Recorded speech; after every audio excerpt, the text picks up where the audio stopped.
네, 안녕하십니까. 비전교육학입니다. 오늘 저와 함께 학습해 볼 내용은 내러티브 교육과정입니다. 이 내러티브 교육과정은 교육학을 조금 공부해 보신 분들이라도 생소하실 수 있어요. 물론 오래 공부하신 분들은 무엇인지 한 번쯤 들어보셨을 텐데, 그래도 경험 중심 교육과정, 앞에서 다루었던 뭐 교과 중심 교육과정, 이런 인간 중심 교육과정 이런 것들에 비해서는 조금 생소하고, 또 어떤 이 개념을 확실하게 이해하지 않고 넘어가는 분들이 많을 거예요. 왜냐면 저도 교육학 공부를 했었고, 또 많은 선생님들과 얘기해 볼 때 내러티브 교육과정은 그냥 간과하고 넘어가시는 분들이 많았어요. 또 교육학을 처음 공부하시는 분들은 이 정도까지 알아야 돼? 이렇게 생각하실 수도 있습니다. 근데 제가 이 말씀을 꼭 한번 드리고 싶어요. 교육학 내용이 중요하다 아니다는 여러분들이 자유롭게 판단하실 수는 있어요. 하지만 제가 봤을 때는 그것을 판단하려면 어느 정도 교육학을 많이 공부한 상태에서 이게 중요하다 아니다를 판단을 내리시는 게 더 좋을 것 같습니다. 제가 이 말씀 드리는 이유는 뭐냐면, 내 생각엔 뭔가 지엽적이고 내 생각에는 중요하지 않다고 이렇게 느낄 수 있지만, 다른 사람들의 관점 혹은 교수님들의 관점에서 봤을 때는 이 교육과정의 의미가 매우 뜻깊고 중요하다고 생각할 수 있어요. 그래서 시험에는 우리가 예측하지 못하는 요소들이 나오는 겁니다. 뭐 리커트 척도라든지 문학 내적 일치도라고 하든지, 뭐 혹은 그 외에 뭐 기계 문화라고 하든지, 우리가 왜 도대체 이게 나왔을까, 이렇게 지엽적인 데서 나와, 이렇게 생각하실 수도 있어요. 하지만 우리가 따지고 보면 이것도 어느 정도 그것이 가지고 있는 교육적 가치가 크다고 볼 수 있는 거죠. 내러티브 교육과정도 제가 판단했을 때는 이 교육학 시험이 중요한 것이 나오게 된다면 충분히 나올 만한 가치가 있다고 생각합니다. 왜? 그 이유는 뭐냐면, 이 내러티브 교육과정이 나오게 된 배경이 뭐와 연관이 되어 있냐면, 바로 최신의 어떤 이론들과 연관이 되어 있기 때문입니다. 즉 포스트 모더니즘 혹은 구성주의 사고방식, 그 다음 뭐 피아제를 넘어선 그 피아제와 가드너, 그 다음에 골만, 그런 지능들을 모두 아우르는 교육과정, 그런 것들이 필요하게 되었을 때 나오게 된 게 바로 내러티브 교육과정이에요. 즉 모더니즘의 어떤 문제점을 극복해서 나오는 포스트 모더니즘 문예사조와 객관주의 절대주의 관점에서 가지고 있던 문제점을 극복하기 위해서 나오게 된 구성주의 패러다임, 그리고 이전에 피아제 중심으로 흘러갔던 어떤 인지의 어떤 사고방식, 사람의 어떤 정보 처리 방식에서 가지고 있던 문제점들, 그걸 극복하기 위해서 나온 가드너의 다중지능 이론이라든지, 또 인지적 측면에만 우리가 초점을 두고 있어서 이걸 또 극복하기 위한 골만의 정서지능, 이런 것들을 아우를 수 있는, 모든 것들을 통합시킬 수 있는 교육과정이 필요했고, 그럼 이런 것들을 실현할 수 있는 교육과정의 어떤 바탕하에서 나온 게 내러티브 교육과정이라는 거죠. 그렇기 때문에 중요하다는 거예요. 왜? 교육학이라고 하는 거는 그것이 실현 불가능할 수 있어요. 그러니까 내러티브 교육과정 솔직히 말해서 실현하기 힘듭니다. 제가 현실에서 우리가 적용하기는 힘들어요. 하지만 그것이 가지고 있는 가치가 매우 크기 때문에 충분히 시험에 나올 수 있다는 거죠. 이해되시죠? 그리고 현장에서 실제 적용할 수 있는 부분도 어느 정도 있고요. 그래서 그런 것들에 대해서 한번 제가 하나하나 세세히 설명을 드릴게요. 이 내러티브 교육과정도 엄청 복잡하지만 딱 한 문장으로 제가 끝낼 수 있습니다. 그렇게 어렵지 않아요. 일단 정의부터 먼저 보면, 내러티브는 말하다라는 뜻하는 라틴어 이 나라에서 어원으로 하고 있습니다. 그래서 내러티브라고 하는 것은 이야기를 만들다, 이런 의미를 내포한 단어라고 생각하시면 돼요. 그럼 내러티브 교육과정은 뭘 의미하겠어요? 이야기를 만들어가는 교육과정이다, 이렇게 생각하시면 돼요. 이해되시죠? 자, 이제부터 머릿속에 외우시는 거예요. 내러티브 교육과정은 뭐다? 어떠한 하나의 이야기를 만들어가는 교육과정이다. 그럼 뭐겠어요? 학생 입장에서 자기가 주체가 돼서 자신만의 이야기를 만들어 나가면서 학습을 실시하는 게 내러티브 교육과정이라는 거예요. 여기 보시면 한 개인이 생애 속에서 일련의 사건들을 그 개인의 관점에서 일정한 맥락에 따라 일관되게 연결하여 하나의 완결되게 조직한 이야기가 내러티브예요. 그러니까 우리는 삶을 살면서 무수히 많은 사건들을 겪을 거예요. 근데 이 사건들을 개인의 관점, 나의 주체적인 관점에 따라서, 그리고 또 일정한 맥락에 따라서, 즉 어떠한 하나의 주제에 따라서 그 나의 경험들을 일관되게 연결해서 하나의 완결된 어떤 조직의 이야기를 만들어내는 방식이 내러티브란 거죠. 이게 도대체 뭔 헛소리야, 이렇게 생각하실 수 있는데 이거예요. 실제 교육 현장에 있으시는 분들은 학생들한테 수업을 하실 때 이런 경우가 많을 거예요. 뭐 수학 문제 풀어준다든지 뭐 이렇게 하는 경우도 있지만 자신의 경험을 바탕으로 그 경험 속에서 무엇을 얻었는지 아이들에게 하나의 이야기를 만들어서 수업 시간에 얘기해주는 경우가 있어요. 한마디로 선생님한테 썰 풀어주세요 이렇게 얘기하는 경우가 있잖아요. 학생들이 보면. 근데 그게 어떻게 보면 학생들에게 그 어떠한 책을 많이 읽는 것보다 더 큰 교육적 효과를 불러일으킬 수 있다는 거예요. 왜? 그 이야기는 물론 즉흥적으로 재미만을 위해서 만들어진 이야기는 좋지 않겠지만 어떤 교사가 자신의 경험을 바탕으로 개인의 관점에서 내가 했던 경험들을 바탕으로 하나의 완결된 이야기를 만들어서 아이들에게 전달했을 때 내가 이야기를 만들 때는 교사가 엄청난 상상력과 또 나의 경험을 바탕으로 하니까 나의 어떤 정서적 측면의 어떤 부분도 많이 들어갈 거예요.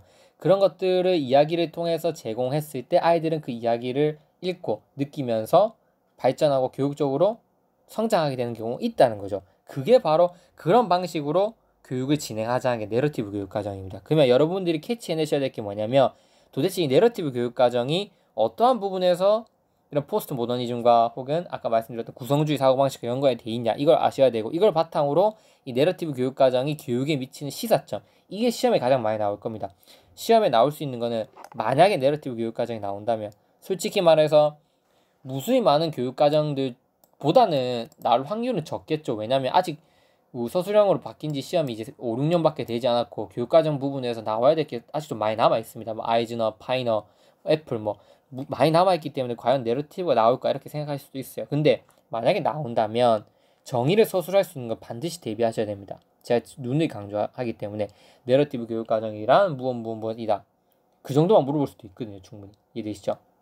그래서 암기하시면 한 개인의 생애 속에서 여러분들이 아이들에게 재밌는 이야기를 들려주면서 그 이야기 속에서 교육적 경험을 이끌어낸다 이렇게 보시면 되는 거예요. 가장 쉽게 예시를 들어서 설명드린 겁니다. 그 개인의 관점에서 일정한 맥락에 따라서 일관된 연결된 하나의 완결된 조직된 이야기를 바탕으로 그 이야기를 서로 공유해 나가면서 학습 효과를 만들어내는 게 바로 내러티브 교육 과정입니다. 이해되시죠? 예시를 좀 더 보면서 한번 살펴볼게요. 인간은 이야기를 통해서 자아를 구성할 수 있다. 각양각색의 이야기들을 통해서 그러니까 제가 말씀드렸잖아요. 이야기 하나만 듣고 끝나는 게 아니라 모두가 어떤 교육적 경험을 하고 거기에 대해서 이야기를 구성하고 만든 이야기들을 서로와 공유하는 과정을 통해서도 우리가 무언가 성장할 수 있다는 거죠. 보면 각양각색 이야기를 통해 서로 다른 사람들이 처해 있는 상황, 그 다음에 서로 다른 사람들이 처해 있는 문화, 이런 생각 이런 것들도 알 수 있어요. 그것뿐만 아니라 좋은 행위와 그렇지 못한 행위, 그 사이에 존재하는 윤리적 딜레마 등을 우리는 이런 이야기를 통해서 충분히 배울 수 있다는 거예요. 이해되시죠? 어떤 사람의 사고방식, 문화, 생각, 그리고 좋은 거, 좋지 못한 거, 그 사이의 딜레마들을 이야기를 공유하는 과정에서 충분히 학습할 수 있다고 보는 거예요. 다른 사람과 부대끼고 살아가면서 우리가 겪는 모든 것은 경험이 된다. 그런데 그러한 경험은 일상에 파묻혀 그대로 흘러가 버리기 쉽다. 실제로 내러티브 교육과정을 주장한 학자들이 이야기한 겁니다. 즉 말해지지 않는 경험은 무의미에 빠진다. 이렇듯 그러니까 우리가 무수히 많은 경험을 하지만 우리가 그 경험에 대해서 생각을 해보지 않는다면 생각을 안 하게 된다면 그 경험은 무의미한 거예요. 여러분들이 오늘도 예를 들어 무수히 많은 경험을 했을 거예요. 기차를 타고 내렸다든지 지하철을 타고 내렸다든지 편의점에 갔다든지 아니면 친구랑 전화를 했다든지 쭉 흘러가는 경험들인데 그 경험들에 대해서 우리가 의미 있게 생각을 해보지 않는다면 그 경험들은 그냥 무의미한 것에서 끝날 거예요. 하지만 이 경험들 속에서 의미를 찾기 위해서 이야기를 만들어낸다면 이해되시죠? 이 경험에서 내가 무언가를 했던 오늘 하나의 나의 경험을 돌이켜보면서 거기서 어떤 나의 생각들 혹은 내가 느꼈던 것들을 통해서 하나의 이야기를 만들어낸다면 이런 경험을 이야기 형태로 구조화해서 내 삶을 성찰하는 과정에서 의미를 발견하는 게 중요하다는 거예요. 즉 나의 경험들에 대해서 생각을 안 하게 되면 그 경험들은 무의미하게 흘러가 버릴 수 있지만 그래도 내가 내 삶을 한번 성찰해보고 내가 했던 경험들을 되짚어보고 그 경험들을 짜집기 위해서 플롯들, 나의 경험들을 어떤 소설이라고 쳤을 때 하나하나의 생각들을 플롯, 하나의 이야기 구조라고 생각해서 그걸 모아서 하나의 어떤 완결된 이야기를 만들어내는 과정을 거치며 그 과정 속에서 내가 내 삶에 대해서도 성찰도 하게 되고 내가 내 삶에 대해서 생각을 하게 되는 거잖아요. 그 자체가 어떻겠다? 의미 있는 과정이라고 보는 거예요. 즉 내러티브라고 하는 거는 개별적인 경험들의 유기적 관련성을 가지고 하나의 전체적인 이야기를 만들어가는 것이다. 이게 핵심 포인트죠. 잘 보세요.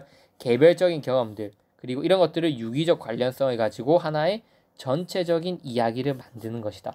이 이야기를 만드는 것 자체도 나의 삶을 성찰하고 내 경험을 되짚어 볼 수 있으니까 이 모든 것들이 구성주의 그리고 포스트 모더니즘 혹은 어떤 나의 상상력과 정서 이런 모든 것들이 연관되어 들어간다는 거예요. 이해되시죠? 근데 이런 것들을 남과 공유한다면 교육적 효과는 극대화되겠죠. 그런 식으로 교육을 이끌어 나가자는 게 내러티브 교육 과정이에요. 일관성이나 관련성이 없어 보이는 과거의 사건들, 행위들, 상황들을 관련짓고 구조화하면서 이런 질서를 부여하게 된다. 자, 봅시다. 내러티브는 어떠한 경험을 그냥 단순히 기술하는 것은 아니다. 내가 했던 경험을 그냥 막 describe 이렇게 막 묘사하고 기술하는 것은 아니다. 하나의 이야기를 만들어가면서 내 경험들을 바탕으로 유기적 관련성을 바탕으로 만들어가면서 그러한 경험들이 어떻게 해석될 수 있는지 어떤 의미를 갖는지 탐색하고 사고하는 과정이다. 내가 했던 어떤 행위들, 내가 했던 경험들에 대해서 내가 의미 부여하고 성찰하고 해석하는 이 과정 자체가 뭐다? 교육과정 재개념주의하고도 명확히 밀착되어 있는 부분이잖아요. 그래서 내러티브 교육과정은 자서전적 교육과정, 즉 파이너가 제시한 자서전적 교육과정의 근 연관성을 가지고 있다는 점에서 교육적 시사점을 가지고 있습니다. 내러티브 교육과정은 제가 다시 한번 말씀드리지만 파이너의 그 실존적 해방 그것과 밀접하게 연관되어 있어요. 왜? 내가 경험했던 것들에 대해서 의미를 갖고 어떤 것들을 탐색해보고 그런 과정을 성찰해보는 것이기 때문에 교육과정 재개념 주인과도 연관이 되어 있는 거죠. 이해되시죠? 그래서 핵심은 뭐다? 단순히 이야기를 기술하는 게 아니라 내가 하나의 이야기를 만들어가는 거다. 그 만들어가는 과정에서 발생할 수 있는 성찰과 삶을 이해하는 과정 거기에 포인트를 두는 것이 바로 내러티브다. 왜? 내러티브는 라틴어의 이 단어 즉 말하다라는 것을 어원적 기반으로 하고 있기 때문이다. 이해되시죠? 이렇게 설명 들으시면 조금은 그래도 내러티브 교육과정이 추구하고자 하는 어떤 목적과 목표를 여러분들이 조금은 이해하실 수 있을 거예요. 물론 저는 이 내러티브 자체를 정의하는 학자만 해도 다 학자나 학파별로 다 다르고 그리고 어떤 관점에서 내러티브에 접근할 거냐 즉 그 사고 과정에서 접근할 건지 커뮤니케이션 관점에서 접근할 건지 아니면 어떤 소설의 관점에서 접근할 건지에 따라서 다 달라집니다. 하지만 가장 일반적인 내러티브 교육 과정의 어떤 정의를 뽑아온 것이기 때문에 이 정도는 여러분들이 꼭 이해하시고 넘어가는 게 좋을 것 같습니다. 이 정도 보고 넘어가면 시험에서 어떻게 해서든지 적을 수 있을 것 같습니다. 네, 이걸 바탕으로 한번 요약을 마지막으로 해보자면 내러티브라고 하는 것은 과학적 사고방식으로는 명쾌하게 설명될 수도 이해될 수도 없는 인간 세상의 복잡한 문제들에 대해서 삶의 의미를 찾아가는 일련의 언어적 정신적 활동의 총칭으로 볼 수 있다. 과학적 사고방식과는 좀 다른 겁니다. 이해되시죠? 우리가 추구하는 어떤 그 이 패러다임의 어떤 전환이라고 볼 수 있는데 과학적 사고방식과는 뭔가 다른 사고를 의미하는 거다. 그래서 이런 과학적 사고를 이걸 주장한 브루노가 내러티브 교육 과정을 나중에 주장하게 되는데 인지주의 학파였던 브루노가 주장하게 되는데 그러니까 이런 과학적 사고방식을 이제 패러다임적 사고라 그래요. 패러다임적 사고. 이것과 대비돼서 브루노가 제시하는 게 내러티브 사고예요. 내러티브 사고. 패러다임 사고는 여러분들이 생각하시는 그거예요. 뭔가 증명할 수 있고 인과관계를 잘 따질 수 있고 이런 사고방식을 패러다임적 사고라고 그러고 내러티브 사고는 그런 과학적 사고방식으로 우리가 설명할 수 없는 복잡한 문제들 나의 삶을 바라보는 어떤 인식의 주체가 세상을 바라보는 어떤 사고방식 그런 것들을 판단하는 게 내러티브 사고입니다. 인간 세상은 수학 공식처럼 논리적 구조로 말끔하게 설명되지 않는다. 인간 세상을 이해하기 위해서는 복잡성, 특수성, 상호관련성 속에 드러나는 의미를 파악하는 것이 중요하며 이런 내러티브 사고는 이런 다원성과 복잡성을 이해할 수 있는 해석적 안경을 제공해 주는 거다. 내러티브 자체가. 이렇듯 내러티브는 자신의 체험의 깊이를 드러내고 왜냐하면 내가 경험을 바탕으로 이야기를 만들어내는 거잖아요. 그 체험의 의미를 조직하는 과정이며 그것을 다른 학생과 공유하는 것이며 그 자체가 교육이 된다는 겁니다. 이해되시죠? 죄송합니다. 끊고 가도록 하겠습니다.